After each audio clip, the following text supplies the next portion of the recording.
Hi everyone, my name's James Novak and welcome to this Meshmixer tutorial. Today I'm going to walk you through some of the interesting tools you can use to customize and modify your STL files.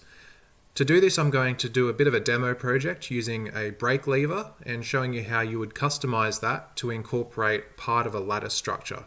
Some of the tools we're going to use include the plane cut tool, which allows you to slice pieces of your STL file away or segment a part into multiple different parts. I'm going to show you a bit of a lattice tool and a way to reduce the density of your STL file or the number of triangles to customize the settings of your lattice structure. Okay, so this is Meshmixer, and firstly I'm going to import the STL file I've created of my brake lever.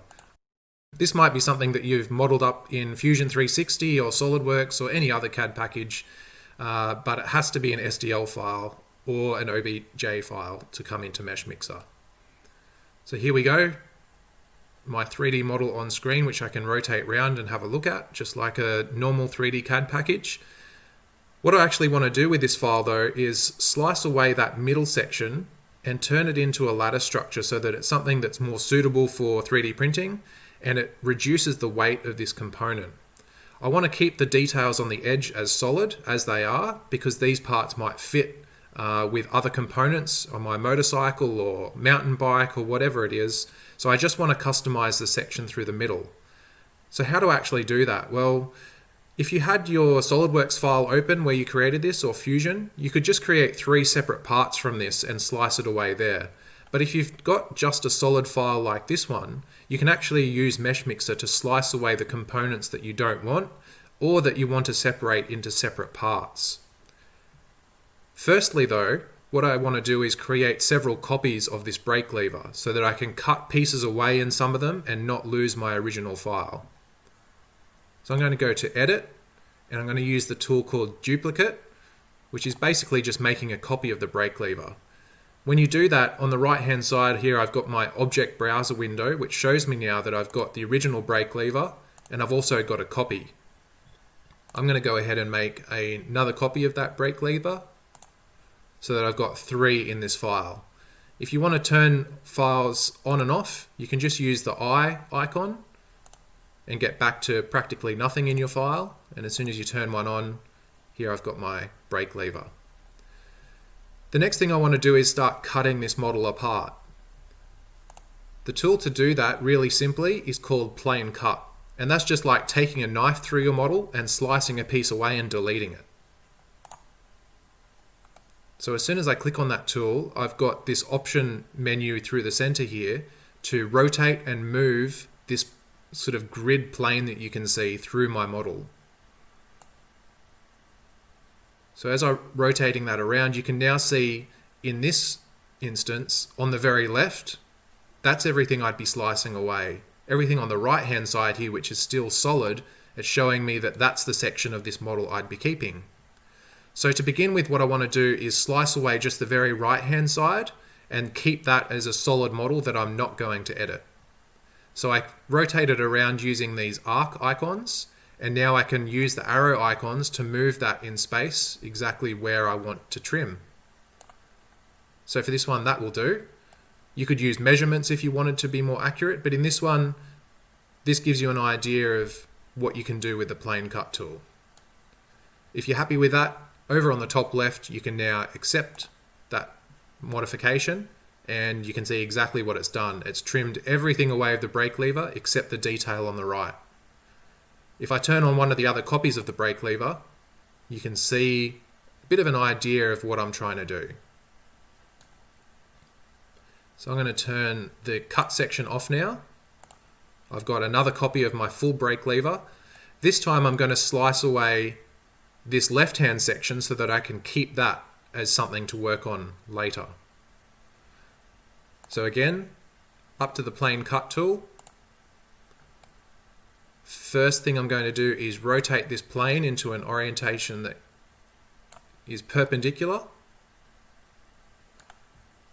I'm now also going to rotate this around on a bit of an angle, let's say 45 degrees, and move it up to, I guess that will do. Now, in this instance, it looks like I'm slicing away. I'm going to remove this section on the left, and it's trying to keep everything on the right-hand side, a bit like the last operation. If you want to just flip the orientation that you're cutting, there's this blue large arrow icon here, and it'll rotate it around. So now I'm keeping everything on the left and deleting all of this section that's ghosted out on the right-hand side. So I'm going to accept that. And you can see it automatically fills in this area here, so you've got a nice solid section. So now if I turn on my first two brake lever parts, you can see I've got the two ends and nothing in the middle. So the last operation I want to do is to cut out the section that is the leftover, that middle section, so that I can start working on that individually. So I'll turn off the two sections I've done before, turn on this last third one, and I need to use the plane cut tool again and just trim away now the two ends and leave myself a middle section. So edit, plane cut, let's rotate this around 90 degrees, pull this one out over here to begin with, flip the direction because I now want to trim off this little end and keep everything towards the middle, accept. And now if I turn on the first trim I did, you can see that there's a nice alignment here. Second cut, up to plane cut, rotate around again, rotate around 45 degrees, and up to here. So this time I do want to trim the left-hand side off and just leave my middle. There we go, so I can turn on the second one. You can see I've got three separate parts now, all nicely separated. So it seems like a lot of work. This is something you could have done in your original CAD file if you knew this is what you wanted to do. But this shows you what you can actually do just with your STL file in Meshmixer. Okay, so now that I've separated these three components, I now want to turn this middle section, so the very last brake lever, copy one, I want to turn that into a lattice structure. So how do I do that? Well, Meshmixer has a few interesting lattice structures to choose from, and it's in the area called Make Pattern. First one never looks very good, but up the very top left side here, you've got your options for different lattice structures.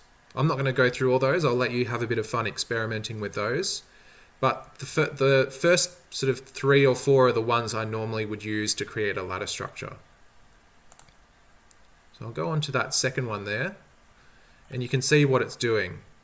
It's sort of trying to form a lattice structure, those purple beams that go across, but it probably doesn't look very good. It doesn't look very good to me. You can see in some of these areas it's actually bunching up all these different structures together, and it's not creating a uniform mesh. So I'm going to cancel that, and I'll show you exactly why that's happening. If you go to your view and show the wireframe for your STL file, you can actually see all the individual triangles that make up your file. I'll turn off the edge one so we don't get too distracted. And what the mesh or lattice structure tools are doing in Meshmixer is that it's using the perimeter of those triangles to create your mesh. So you can see it's following the exact area where those triangles were in your mesh file. Sometimes that works really well, and sometimes that gives you a result like this that's not really what you're looking for. So there is a way to change the STL or the actual triangles of your STL file. It's called Make Solid, and Make Solid basically rebuilds your part using a different algorithm for the mesh. So I've just clicked on that, and by default you can see what it's done. So rather than these large triangles that sweep almost all the way across my part, it's tried to give me an even division of equally sized triangles throughout the entire model. Now that one's got a really high resolution. You can see because the triangles are small, we're following the curve quite well where we've got these fillets. Now just for an example, I'm going to accept that, and I'm going to go back to my lattice tool, Make Pattern, and show you what's going on.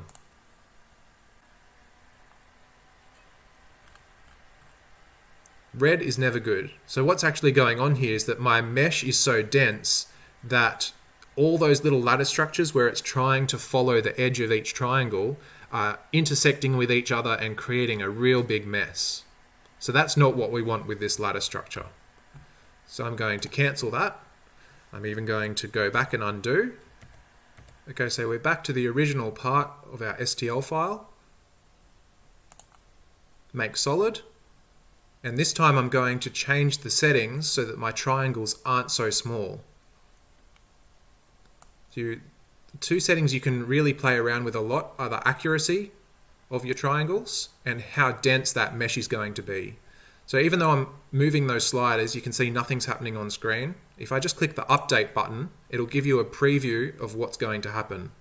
So I've made those triangles much larger now.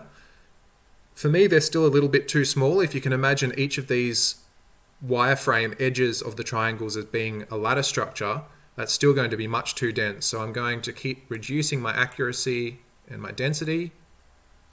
Update. Okay, so now I've probably gone a bit too far. You can see I'm really reducing the quality of my design. So maybe just up a little bit more. And just keep playing until you're getting the sort of look that you want. Alright, that will do for this go. So once you're happy, click on accept. And now I've got a brand new copy of my brake lever. This is the reduced file size. And I've still got my original one in the background in case we need it. So now if we go back to our edit, make pattern, our mesh lattice, you can see we've got something much more usable. No more red. So the beams of this lattice structure can actually follow the outline of those triangles. The next thing you might want to change is the thickness of each of these beams. So this is really going to depend on how you plan to 3D print this. You know, if you want to use a desktop printer, you're not going to be able to use really, really fine little beams because there's just not the resolution to print that part. But if I change this from 2mm down to 1mm, you'll see that that beam updates, and you can now see clearly that inside that part of the brake lever, it's hollow. So it's creating a really interesting lattice structure just on the outside of my part and leaving the inside pretty much clear. There might be a few beams here and there that intersect or go across, but mostly it's just creating a lattice structure on the outside of your part. So you can spend a lot of time trying to customize this and experiment with different settings and even different meshes, but for this demonstration, I think this will be enough. So I'm going to go accept. And this part might take a little while depending on your computer speed. So what it's doing is going from the preview of the beams to actually creating an STL mesh of the entire structure. So if you create a really detailed, dense ladder structure, it might take a lot longer, whereas if you've got one that had much larger triangle sections, it would be much quicker to process. And there we have our lattice structure. Looks great. Now if you spin this around and you can notice there's a few little red marks. So there we've got some in there. So those red little marks are highlighting that there's a problem with this mesh, probably because there's quite a lot going on, and when it's converted all those beams that we originally previewed into a solid STL mesh file, it's had some problems converting all of that accurately. So if you notice any red, the best thing to do is to fix that as soon as you see it. Meshmixer is really good at fixing problems with STL files. If you go into Analysis and up to your Inspector tool, the inspector will automatically identify any problems with a mesh file. So that might be cracks in between any of the triangles making up your STL file. It might be that some of the triangles themselves are flipped the wrong way, so the inside surface is actually facing outside. That's normally what this red means. Unfortunately, there's not a lot of options to manually go and check each one or to choose how you want Meshmixer to fix that problem. But if you use the Auto Repair All tool, you'll find that Meshmixer most of the time does a really great job at fixing problems. So let's click on that, let Meshmixer figure out what to do. There we go. All of those marks are gone, which means that the problems are fixed and we can exit the tool. So this is now something you could 3D print accurately and reliably, knowing that your STL is a really good quality. So now let's turn on the edges of our brake lever again. And that's starting to look really great. Now what I want to do is show you that when you've got sharp edges like we've got here, there are ways in Meshmixer that you can start to manually fix that. First, what I want to do is make sure that this end is really well attached to our new lattice structure. You can see that they are touching, but it's not really embedded together. So I'm going to highlight my end of the lever, and what I want to do is just push it a little bit more to the left so that it's really connected well to that mesh. So I'm going to go to Edit, Transform, which will bring up all of your tools to rotate and move apart. My snapping's turned off so I can really just slightly push it in to the left until I've got a really good intersection. Click on Accept, and those two are touching nicely. Going to zoom out, and I want to just do the same thing over to the left area. So again, if you zoom in, you can see that they are touching, but we want to create just a bit more strength by having them really well intersected, especially these nodes of the lattice structure, having them go nicely just inside the left part of our brake lever. So Edit, Transform, a little bit up this way, a little bit down that way, probably that way a little bit more. So I'm just trying to line these two edges up here, really. Now there are more accurate ways you can do this. You can use the X, Y, and Z movements and type in specific dimensions. You can also, when you're setting up your lattice in the first place, is make sure that it's just a little bit larger so that you don't actually need to move parts and change the overall dimensions of your brake lever. But that's a topic for another day. So accept that. So we've now got our three parts really nicely touching and embedded with each other, but they're still separate. So to join things together in Meshmixer, you need to select them. So hold down the Control button on your keyboard or the Shift key and click the three parts that you want to join together so that they're highlighted bright grey like this. And Meshmixer knows that when you're selecting multiple parts that you want to do something with those parts all together. A lot of different options here to move them and do different things. We obviously want to combine them, turn them into one solid part. So click on Combine. Let Meshmixer think about what you're trying to do and try and start processing that into one solid part. Okay, you can see that the three different parts now are combined together as one. It looks exactly the same, but over here on the right, you can see that now we have one solid part that is made up of these three previously separate sections.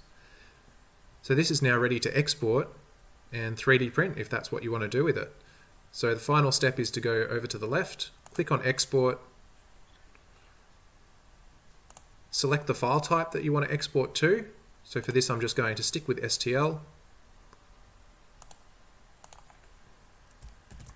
Name your file. Save. So this is now something ready to 3D print, and hopefully these skills are something you can apply to your own projects, whether it's editing and cutting those files or creating a lattice structure or combining different pieces together. These are really interesting and useful skills that you can do within Meshmixer. Thanks for your time today.